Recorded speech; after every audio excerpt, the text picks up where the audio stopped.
मेरा ज़मीर ही दीवार बन गया वरना, मेरा ज़मीर ही दीवार बन गया वरना मेरा वजूद था बेताब सर झुकाने।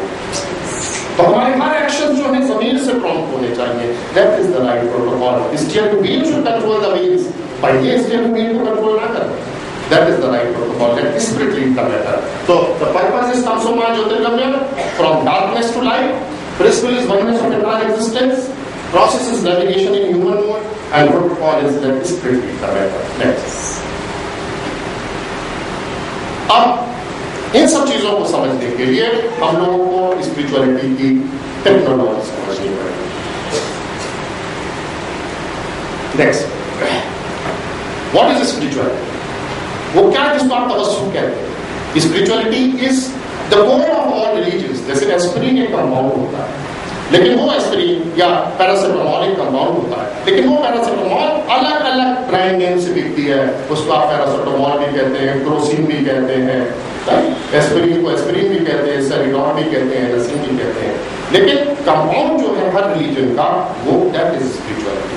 Secondly, as I have experienced, spirituality is the information technology of the subtle world. Subtle world जो दुनिया हम लोगों को दिखाई नहीं देती है, कायनात कैसे ऑर्गेनाइज्ड है, उसकी जो नॉलेज है, that is the information technology of कायनात is called spirituality. Next, इसके लिए इसमें आपको ये समझना पड़ेगा कि स्पिरिचुअलिटी और टेक्नोलॉजी का सिलेबस है। एक तो हार्डवेयर हो गया, और उस हार्डवेयर को क्या सॉफ्टवेयर ऑपरेट करता है, इन दो चीजों को हम लोग समझ लें तो बहुत आसान हो जाएगा सभी चीज का। और मेरे से आप लगता है कि ये अवेयरनेस के इम्तिहान जारी है, इम्तिहान चालू है, इस अवेयरनेस पे रहना बहुत जरूरी है। और उस इम्तिहान में क्या है कि सवाल जिंदगी कोई भी पूछ सकती है, सवाल जिंदगी कोई भी पूछ सकती है।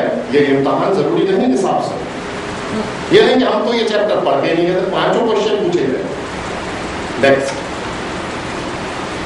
अब जब हार्डवेयर पे आते हैं तो हार्डवेयर में क्या है, जो पहला मैं आपको तरह तरह से एक मैसेज कन्वे करने की कोशिश कर रहा हूं। जब परवरदिगार ने ये मॉडल बनाया तो उसने हम सब के अंदर, जब आपका बच्चा विदेश जाता है तो आप क्या करते हैं, एयरपोर्ट को उसको मैट्रिक्स का सिम कार्ड देते हैं, बेटा पहुंचते ही फोन कर देना, क्योंकि आपको मालूम होता है कि वहां पहुंच के बिल्कुल अपने खो जाएगा, इसे हम लोग के ध्यान नहीं रहेगा। जब भी हम लोग कहेंगे तुमने फोन नहीं किया तो कोई कहानी सुना देगा कि पापा चेंज नहीं थी, वो कोई पीसीओ नहीं मिला, टेलीफोन नहीं मिल रहा था, बड़ा प्रॉब्लम थी, तो ऐसी कहानी सुनाएगा। इसके जो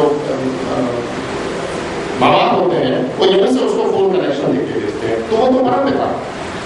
उसने जब हमको भेजा तो हम सब के अंदर एक सिम कार्ड लगा के भेजा, फैक्ट्री फिटेड सिम कार्ड। और ये जो है हैंडसेट, किसी का ऑर्डिनरी लुकिंग है, किसी का थोड़ा ज्यादा खूबसूरत है सैमसंग टाइप का, किसी का बहुत खूबसूरत है ब्लैकबेरी टाइप का, बट नेवरदलेस हैंडसेट्स ओनली।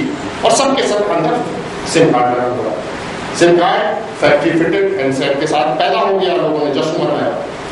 अब खाली सिम कार्ड से कोई बात, आप पूछते ना भाई कितनी देर में एक्टिवेट होगा, एयरटेल वाला कहता कि 2 घंटे हो जाएगा, बीएसएनएल कहता 24 घंटे लगेंगे, और दूसरा कहता भाई पढ़ देते 15 मिनट में। तो इसके लिए उसने फिर सर्विस प्रोवाइडर्स बनाए।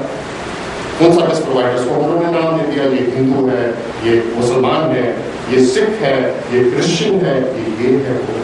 लेकिन हर सर्विस प्रोवाइडर ने जो टेक्निक्स अपनी बताई इबादत की, उन टेक्निक्स का पर्पस सिर्फ यही था उस सिम कार्ड को एक्टिवेट करना, कि 5 वक्त की नमाज पढ़ो, नमाजी जैसी होके इस सिम कार्ड एक्टिवेट हो जाएगा। एट द मोमेंट तो आप कोई भी सर्विस प्रोवाइडर हो, आप प्रिस्क्राइब स्पिरिचुअल प्रैक्टिसेस करेंगे, the purpose is to get that SIM card activated, and the moment that SIM card is activated, incoming is lifetime free.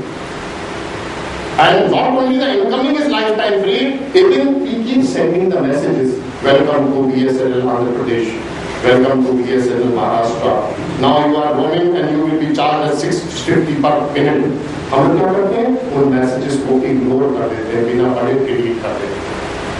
आप देखिए कितना रहीम है वो, कि उसने ये जानते हुए कि मेरा बच्चा जंगल में जा रहा है नीचे, इसको मार्गदर्शन देने के लिए, इसको टाइम टू टाइम इसको राह दिखाने के लिए फ्री इनकमिंग कॉल की फैसिलिटी लेकर उसने आपको भेजा। लेकिन जब भी वो आपको कांटेक्ट करना चाहता है तो जवानी में क्या होता है, most of the time you are out of coverage area, not reachable, top में है, डिस्को में है, फालतू में दोस्तों के साथ आवारा गर्दी कर रहे हैं। वो जब भी नंबर मिलाता है कि भाई इसको ये बताना जरूरी था, not reachable, out of coverage area, out of coverage area. तो जवानी में जब भी परवरदिगार ने परम पिता ने कोशिश करी, यू आर नॉट रीचेबल। और उस जवानी के 20-22 साल में आप इतने बवाल जिंदगी में पाल लेते हैं कि मिडिल एज में जब वो आपको कांटेक्ट करने की कोशिश करता है तो your number is always busy.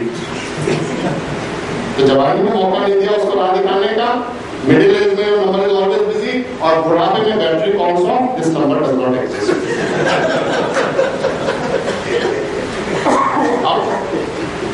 सोचिए कि गलती किसकी है। दूसरा चीज ये देखिए, आप एयरटेल के सब्सक्राइबर हैं, बहुत स्मार्ट आदमी है, बहुत इज्जतदार आदमी है आपको के। मैं बीएसएनएल का सब्सक्राइबर हूँ। अगर मैं आपको बीएसएनएल से कॉल करता हूँ तो कभी आप ये कहते हैं क्या घटिया आदमी है बीएसएनएल से कॉल कर रहा है, इसकी बात नहीं सुनी है, इसकी कॉल नहीं कभी करते हो। लेकिन अगर करेंगे तो लोग क्या कहेंगे, ऐसे आदमी को सब जानते हैं। तो अब जो आदमी किसी दूसरे के रिलीजन को क्रिटिसाइज करता है वो कितनी अकलमंदी का काम करता है, ये आप समझ लें। अगर किसी को किसी का सर्विस प्रोवाइडर को क्रिटिसाइज करने का राइट है तो किसको है? सिर्फ उस आदमी को जो उस सर्विस प्रोवाइडर का सब्सक्राइबर रहा हो। कहते भाई मेरे पास इनका कनेक्शन है और ये मुझे कभी ना कनेक्ट कर पाए आज तक, जब भी मुझे जरूरत पड़ी बात करने की अपने वालिद साहब से या बीवी से, कभी कनेक्शन नहीं मिलता है। ये नेटवर्क तो बिल्कुल ही वेस्ट है, इस सर्विस प्रोवाइडर का कनेक्शन आप मत लीजिएगा कम से कम। तो अगर किसी को किसी दूसरे के रिलीजन की क्रिटिसाइज करना है तो आपको सिर्फ अधिकार अपने रिलीजन को क्रिटिसाइज करने का, और वो भी आपकी मूर्खता होगी। इसका मतलब आपने अपने रिलीजन को ढंग से समझा नहीं है, क्योंकि सारे सर्विस प्रोवाइडर उसने बनाए हैं और सारे सर्विस प्रोवाइडर इनकी टेक्नोलॉजी से अलग अलग नीड्स को फुलफिल कर रहे हैं। ये शॉर्ट में आपको एक एस्पेक्ट बता रहा हूँ। दूसरा इसका पहलू है कि prayer is a missed call to God. Prayer is a missed call to God. जिस समय भी आप उसको याद करेंगे वो करेक्ट कॉल करता है। प्रेयर और एक मिस कॉल की तरह उसको उस पर आती है। अरे फारिक साहब की मिस कॉल है, भाई क्या हुआ, 1 मिनट नंबर लगाओ फारिक साहब का, और ये लगा के देता है। लोग कहते हैं जब आदमी आपकी सारी मिस कॉल आंसर करता है, हमारी तो आज तक नहीं करी उसको। उसके लिए 2 कंडीशन। पहली कंडीशन ये है कि आप बहुत बड़े आदमी हैं, बोर्ड मीटिंग में बैठे हैं, बोर्ड की मीटिंग चल रही है और अचानक फोन आता है, आप देखते हैं उसको साइलेंट कर देते हैं, फिर आता है फिर साइलेंट कर देते हैं, तीसरा आया फिर दबा दिया आपने, चौथा आया तो आपने फोन ऑफ कर लिया। उसको अचानक आपकी नजर पड़ती है, आप देखते हैं मिस कॉल है, देखा आपकी छोटी बच्ची की मिस कॉल है जिसको आप बोर्डिंग में छोड़ के आए। आप क्या करते हैं, आप कहते एक्सक्यूज मी, एक माफ कीजिएगा मेरी बच्ची की हॉस्टल से कॉल है, 1 मिनट आई कॉल है। लोग कहते हैं सर कोई प्रॉब्लम नहीं, आप आराम से बात करिए। आप बच्ची को फोन लगाते हैं, बेटा क्या हो गया, सब ठीक है ना, कोई इमरजेंसी नहीं है, papa is in meeting, I call you back, and then से मेरी बेटी की। लोग कहते हैं सर कोई प्रॉब्लम नहीं। तो whether God will call back or not will depend on the type of relationship you have with this call. पहली जो कॉल आपने साइलेंट कर दी थी वो एक third rate, selfish, greedy, business minded, opportunist, ungrateful friend की थी, जो आपको सिर्फ तब याद करता है जब उसको जरूरत पड़ती है और अपना काम हो जाने के बाद फिर आपकी तरफ पलट आपको शुक्रिया भी देता है। ईश्वर से कॉल बैक आने के लिए जरूरत है कि परम से रिलेशनशिप बाप और बच्चे का होना चाहिए, दुकानदारी उसके साथ रहनी चाहिए।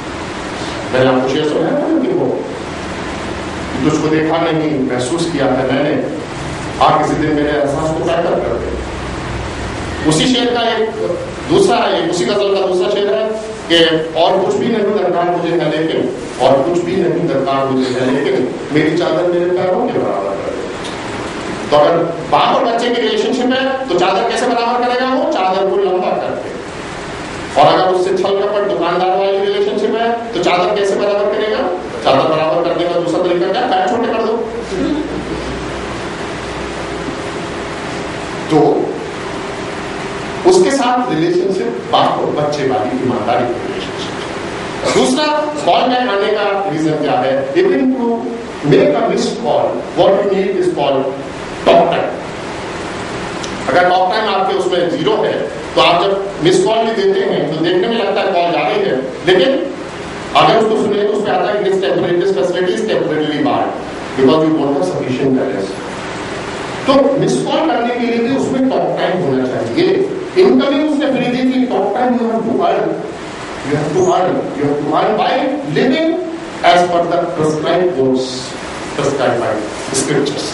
उसके हिसाब से जिंदगी जियोगे तो टॉक टाइम एक्यूमुलेट होता जाएगा। और जब ये समझ आ जाएगी टॉक टाइम की इंपॉर्टेंस क्या है लाइफ में, तब it is always advisable to live life in prepaid mode.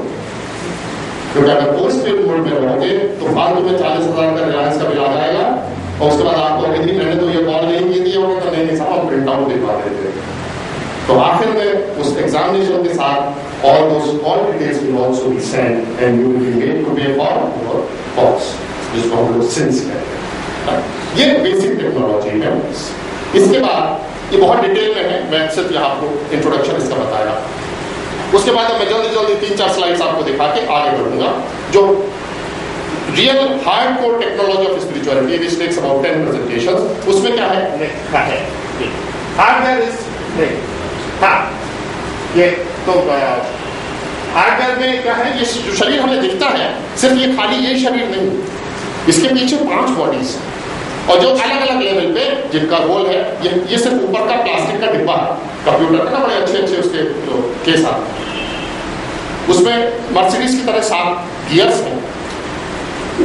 और सॉफ्टवेयर में क्या होता है कि जब भी ये जिसको हम लोग स्पिरिट कहते हैं ये इंसानी शरीर में आती है तो हर शरीर अपने हर रूह अपने इंडिविजुअल यूनिकनेस का एक स्पेक्ट्रम क्रिएट करता है।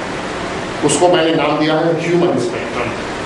और उस ह्यूमन स्पेक्ट्रम के 3 कलर्स हैं, माइंड, इंटेलेक्ट एंड ईगो।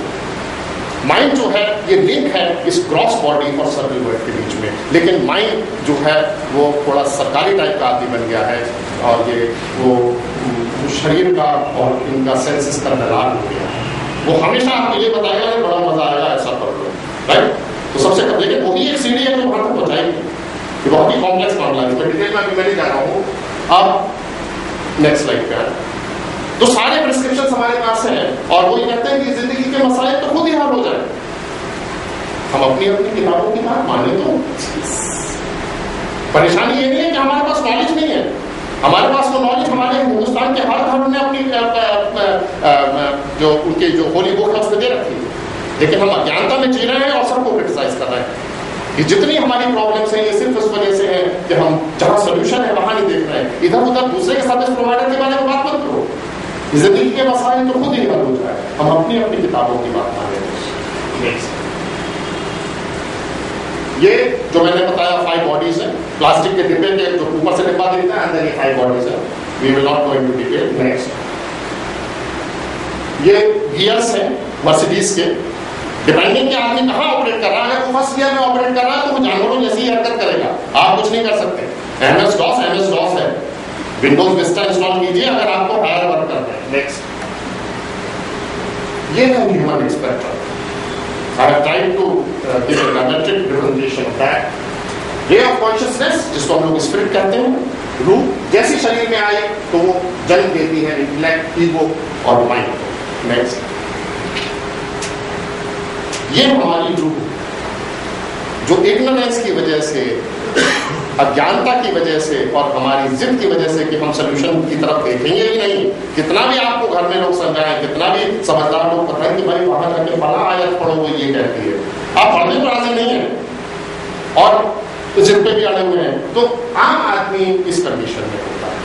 और जैसे जैसे आप प्रिस्क्राइब स्पिरिचुअलिटी के प्रोसीजर्स को फॉलो करना शुरू करते हैं, ये रोशन हो जाएगा। और आखिरी स्टेज इसमें आदमी connect, this is the goal. और आपने देखा होगा जिनको आप नॉर्मली कहते हैं अच्छा आदमी, उसकी चेहरे पे बता जाता है। ये लालटेन की चिमनी में जिसे रोज साफ करना होता है और रोज साफ करने के लिए 5 बार